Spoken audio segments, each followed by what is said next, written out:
Good morning student, आपका मेरे channel explore socio for you पर बहुत बहुत स्वागत है। आज मैं आप लोगों के लिए एमपी असिस्टेंट प्रोफेसर 2017 के थर्ड वीडियो लेकर आई हूँ, जो आप लोगों के लिए वेरी इम्पॉर्टेंट है हर एग्ज़ाम के पॉइंट ऑफ व्यू से। अब आप जानते हैं यूपी में बम्पर वैकेंसियाँ आ रही हैं, उसके मद्देनज़र रखते हुए PYQ आपको पढ़ना बहुत ज़रूरी है हर सोशलॉजिकल एग्ज़ाम के लिए। चलिए आइए देखते हैं। समय और ना गंवाते हुए हमें आगे पढ़ना चाहिए। नगरों के अस्तित्व को आने का कारण क्या है, वो आप जानते हैं। ये है नगरीकरण। क्या है? औद्योगिकरण। औद्योगिकरण है। औद्योगिकरण है। फिर अगला आप देखें कि निम्नलिखित में कौन सा पंचायती राज की असफलता के लिए उत्तरदायी है। अशिक्षा है, जातिवाद, भ्रष्टाचार, ये सभी हैं।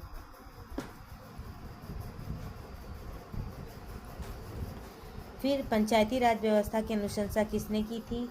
आपको पता होना चाहिए। पंचायती राज व्यवस्था जो शुरू से आप पढ़ रहे हैं, पंचायती राज व्यवस्था बलवंत राय मेहता समिति, कई समितियां आई हैं, जैसे अशोक मेहता समिति, PVK राव समिति, इसी तरह से कई समितियां आई हैं, परंतु बलवंत राय मेहता समिति को ही जो मुख्य समिति अच्छी प्रक्रिया के रूप में स्वीकार किया गया है। अगला आप देखें। अगला प्रश्न है, लिखित में कौन सा एक औद्योगिक समाज की विशेषता है? वो प्रतिस्पर्धा और संघर्ष है। लिखित में कौन सी पश्चिमीकरण की विशेषता है? जटिल प्रक्रिया है, तटस्थ प्रक्रिया है, चेतना और अवचेतन प्रक्रिया है। यानी सभी प्रक्रिया पश्चिमीकरण की है, चेतना और अवचेतन प्रकृति।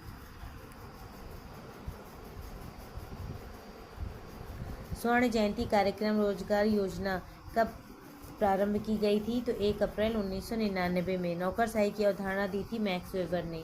आप जानते हैं भारतीय संघ अधिनियम कब पारित हुआ था? 1929 में। भारतीय श्रम संघ अधिनियम 1926 में प्रारंभ हुआ था। अगला है, निम्नलिखित में कौन सा कथन सही नहीं है? तो जातिवाद में संस्करण पाया जाता है, ये सही नहीं है। Essay on modernization of Indian literature Yogendra Singh की वेरी फेमस बुक है। फिर है, जनसंख्या का अनुकूलतम जनसंख्या का सिद्धांत किसने दिया है? ये दिया है डाल्टन और सैंडर्स ने। भारतवर्ष में औद्योगिक संघर्ष का कौन सा एक कारण नहीं है?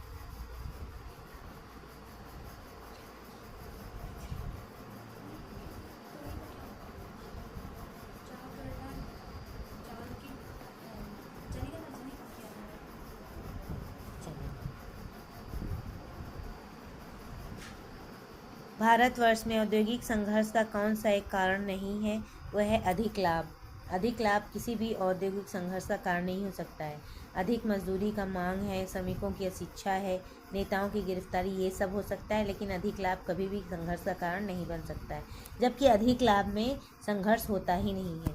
अगर किसी के जीवन में या किसी के भी पास किसी को भी अधिक लाभ मिलने लगा तो वहाँ संघर्ष खत्म हो जाता है। बहुत कम होता है संघर्ष, ऐसा नहीं खत्म हो जाता है, लेकिन होता है बहुत कम।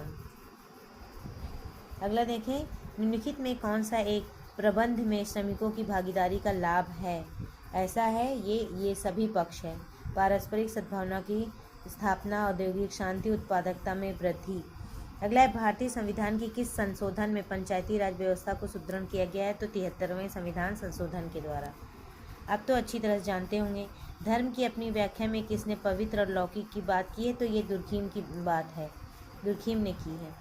फिर आप देखें, समाजशास्त्री समाज का अध्ययन 2 स्तरों पर करते हैं, सूक्ष्म और बृहद स्तर पर। फिर निम्नलिखित में कौन सा एक सहसंबंध का प्रकार है? वो रेखीय और वक्र रेखीय। किसने प्राथमिक समूह शब्द का निर्माण किया और उसका प्रयोग परिवार में कूले ने किया था? प्रयोगात्मक अनुसंधान की बात, शोध की बात किसने की थी? शोध की समस्या 2 प्रकार की होती है, समूहों में उपयोग किया जाता है। एक को प्रयोगात्मक समूह, दूसरे को नियंत्रित समूह के रूप में जाना जाता है। फिर अगला लिखा है, परिस्थिति अनुक्रम की अवधारणा किसने दी है? मर्टन। आप जानते हैं अच्छी तरह से। मर्टन के पूर्वाभाषा सामाजिकरण की अवधारणा अपनी किस विवेचना में प्रस्तुत की है? संदर्भ समूह में उन्होंने बताया है। प्रकट प्रकारों के वर्गीकरण किसने किया है? मर्टन ने। आप जानते हैं Merton very important for all examination. अगला क्वेश्चन, कोजर ने संघर्ष के दो प्रकारों के मध्य विभेद किया है, ऐसा है वास्तविक और अवास्तविक संघर्ष। वास्तविक और अवास्तविक संघर्ष की बात करते हैं।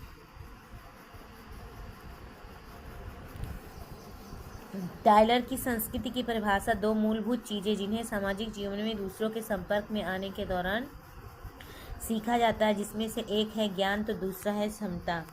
एक व्यक्ति की क्वेश्चन नंबर 29, एक व्यक्ति की अनेक परिस्थितियों का समुच्चय कहलाता है परिस्थिति पुंज। मेलानोव्स्की ने प्रकारवाद को बहुध को कहा जाता है। मेलानोव्स्की के प्रकारवाद को बहुध को कहा जाता है व्यक्तिपरक प्रकारवादी। वैसे उन्हें व्यक्तिपरक प्रकारवादी, सांस्कृतिक प्रकारवादी और विशुद्ध प्रकारवादी भी कहा जाता है। नेक्स्ट क्वेश्चन, मार्क्स का संघर्ष सिद्धांत आधारित है वर्ग और संघर्ष पर। निम्नलिखित में कौन एक पद्धति प्रक्रिया जिसकी सामान्य और स्वाभाविक परिस्थिति में देखती है? वो है सहभागी अवलोकन। अगला प्रश्न है 131, मीट का सिद्धांत किन पर आधारित है? तो उनका सिद्धांत मन पर आधारित है, स्व पर आधारित है और समाज पर, इन तीनों पर, सभी पर आधारित है।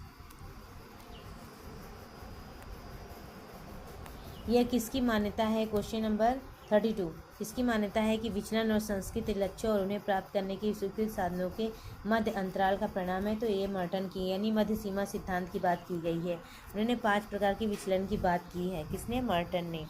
सोरोकिन ने गतिशीलता के 2 प्रकारों का व्याख्या की है, लंबवत गतिशीलता और क्षैतिज गतिशीलता। लंबवत और क्षैतिज गतिशीलता। उनकी पुस्तक है सोशल मोबिलिटी, 1927 में लिखा था। सोशल मोबिलिटी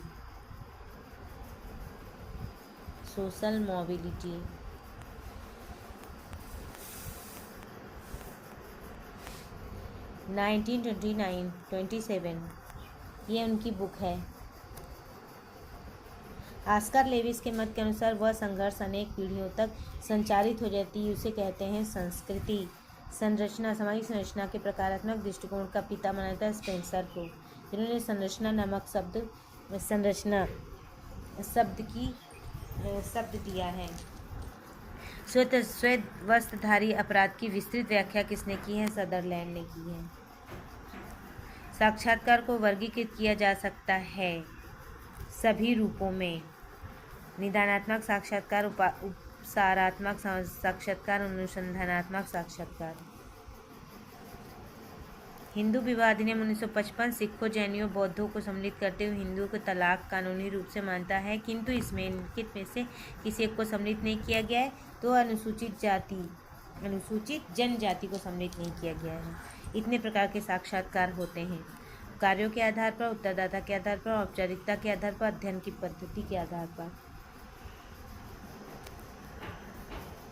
सामाजिक स्त्रीकरण को किंसले डेविस समूह किस रूप में जानते हैं? प्रकारात्मक आवश्यकता के रूप में जानते हैं। यह किसका मत है? समाजशास्त्र सामाजिक समूहों का विज्ञान है, तो जॉनसन ने कहा है। दक्षिण भारत के कुर्गों के सामाजिक धार्मिक जीवन की विवेचना में श्रीनिवास ने किन अवधारणा का प्रयोग किया था? संस्कृतिकरण और पश्चिमीकरण की अवधारणा का उन्होंने प्रयोग किया था।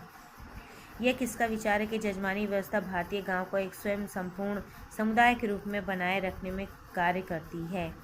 जजमानी व्यवस्था।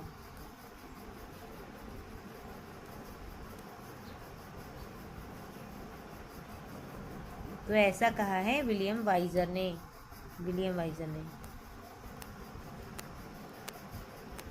नेक्स्ट क्वेश्चन पर चलते हैं। परिवारवाद की समाज की उत्कृष्ट और मूलभूत आवश्यकता। आप जानते हैं ग्रामीण समाज की विशेषता है जनसांख्यिकी संक्रमण मॉडल। ये 5 स्तरों में दिया गया है संक्रमण मॉडल। इसका पहला मॉडल दिया था थॉमसन, तीसरा नोटिस्टीन ने दिया था, द्वितीय बेंडिका ने दिया था। तीसरा नोटिस्टीन ने दिया था और चौथा का नहीं पता है, 5वां दिया था क्लार्क ने। क्लार्क ने दिया था। अब आइए देखते हैं, तो इसका आंसर होगा 5 स्तर। इसका आंसर 5 स्तर होगा, 5 स्टेज। विविधता पर आधारित एकता को दुर्खिम किस रूप में जानते हैं? विविधता पर आधारित तो वो सावयवी एकता।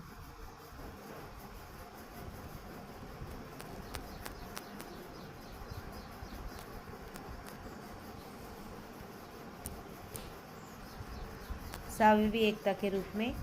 और किसने जनानकी विज्ञानों से संबंधित क्योंकि सभी सामाजिक घटनाओं का विषय जनसंख्या है, अतः जनसांख्यिकी सभी सामाजिक और विज्ञानों को स्पर्श करती है, तो विक्टर पेद्रोव ने कहा था। अगला क्वेश्चन है, निम्नलिखित में से कौन सा एक सोपान त्रिस्तरीय पंचायती राज व्यवस्था में नहीं है? तो ऐसा कहा था, नगर में नहीं है। सोपान त्रिस्तरीय पंचायती राज व्यवस्था में नहीं, तो नगर में नहीं। विकास खंड है, गांव, जिला, ये सब है। किस प्रकार के समाज में कार्य सर्वाधिक जटिल होता है? औद्योगिक समाज में कार्य। सामूहिक सौदेबाजी, उद्भव और विकास की समानता किसके साथ संबंधित माना जाता है? औद्योगिकरण के संबंध में। ग्रामीण और नगरीय मात्र भौगोलिक क्षेत्रों का ही प्रतिनिधित्व नहीं करते, वरन वे निम्नलिखित में से किसके प्रकारों का भी प्रतिनिधित्व करती है? वो है सामुदायिक जीवन का भी। नाभिकीय परिवार में सम्मिलित होते हैं पति पत्नी और उसके अविवाहित बच्चे। मध्य सीमा सिद्धांत मार्टन की। दुर्खिम के अनुसार इन निम्न में से क्या अमूर्त है? सामाजिक संबंध अमूर्त होते हैं। दुर्खिम के अनुसार निम्नलिखित में सम विभाजन के अमान्य प्रारूप क्या है? ये सभी।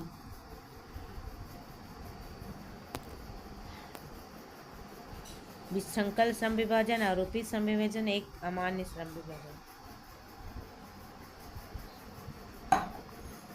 नौकरशाही के विकास कारणों और परिणामों की विस्तृत व्याख्या करने वाला पहला समाजशास्त्री कौन है? वो है मैक्स वेबर।